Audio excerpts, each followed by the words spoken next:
Republican Senator Tim Scott is a funny guy. He's trying to help. He sucked up to Trump. He even found himself a fiance when it seemed like maybe being a single guy would hurt his chances of being selected as Donald Trump's VP. He will defend absolutely anything Trump says or does. He's really doing what he can to help Trump as he sees it. But he appeared on CNBC this week and gave an interview that seems to me like the interview you would give if you're trying to destroy Donald Trump's candidacy. Now, the people we're going to be hearing from here, one of the interviewers is Andrew Ross Sorkin. I like Andrew Ross Sorkin. I think he's a good interviewer, especially in these situations. We're also going to hear from Joe Kernan. Now, Joe Kernan I can do without. He's a right winger. I once got into an argument with him on Twitter. But to his credit, Joe Kernan is also asking at least some real questions about the futility, in a sense, of Donald Trump's tariffs. And what this interview exposes is that when you take a few minutes even, right, like 30 seconds won't do it, but 4 minutes will. If you take 4 minutes to really dig down into Trump's tariff ideas a little bit, you see how quickly they implode. So let's listen to this and I'll kind of prep you. Initially, Tim Scott kind of backs away from the tariffs by saying a lot of what Trump says is just abstract. He's not literally saying he'll put a tariff on John Deere, even though Trump said, I will put a tariff on John Deere of 200%. He's speaking abstractly, which leads to the question, well, then when can you believe him? And Tim Scott says, well, believe his actions. And that goes south quick. So let's examine this. This is very, very interesting. People working paycheck to paycheck. Are you a free trader, Senator? Do you Absolutely. agree with all the tariffs? Do you think John Deere 200%? Listen, do you think companies that make stuff here should be a 15% tax? That's industrial policy, isn't it? I believe that President Trump oftentimes talks in the abstract. Okay, so first defense is it doesn't matter whether I agree with what Trump says because it's not what he's really going to do. He's speaking abstractly. That's statement number one.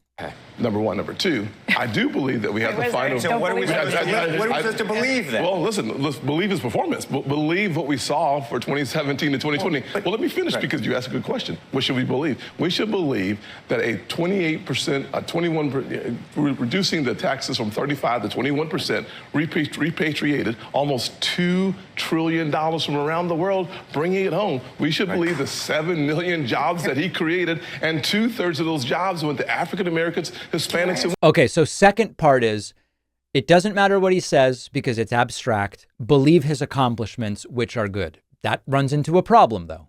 We should actually believe in what he produced. Yes, that excludes, 100%. Obviously, that excludes COVID, right?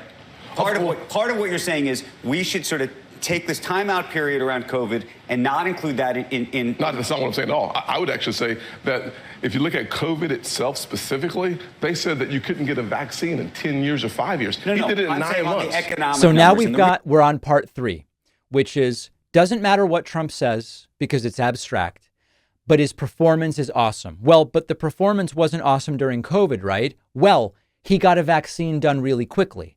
The problem is that most of Trump's followers hate the vaccine. So now Tim Scott's defense of Trump is something that MAGA doesn't want to hear a word about because they hate that damn vaccine. The reason I'm raising this is because when we try to do an apples to apples between the Trump administration and the Biden administration, invariably what we hear is look at all of the economic growth during the Trump administration. But by the way, please don't look at the last year and then look at how terrible we say that the Biden administration did on a relative basis. But by the way, please don't even contemplate the idea that anything happened before that as it relates to COVID, right? Let us ask the American people, are they better off now than they were 4 years ago? The answer is emphatically no. Why? Because when the average family is spending $1,000, $1,075 and lost spending power, of course you're not better off. When gas is up 50% more than the last month. And why do you think that was? Well, obviously there's two reasons. Number one, the reasons why the average American family has less spending power today than they did beforehand was because the first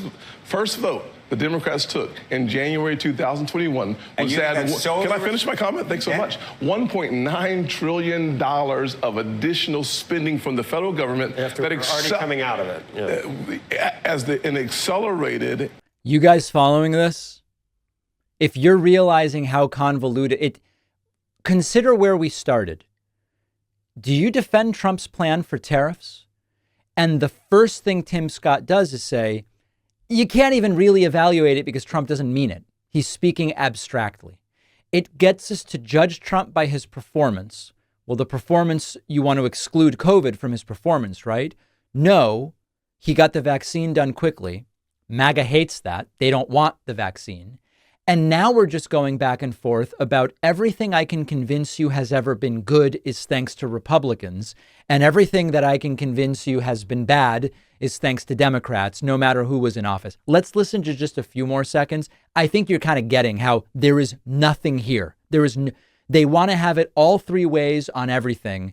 And Tim Scott is one of the most shameless Republicans when it comes to this. Inflation hits 9% in July of 2021, leading to the crushing effect of high inflation that we haven't seen since the Jimmy Carter years on the average person working paycheck to paycheck. The That's easy to explain there. That we saw around the globe as it relates to inflation. If you're going to put all of it on that bill, so do you disagree with that? Well, here's how you do it. You go from the $1.9 trillion to an infrastructure bill that was $1.2 trillion, and then an Inflation Reduction Act that was another $800 billion. All right. So now he's just talking about how Democrats spent so much money, so there was inflation. And of course, what Andrew Ross Sorkin is trying to bring up is we had a natural experiment on inflation, which is it was lowest among the Western developed countries in the U.S.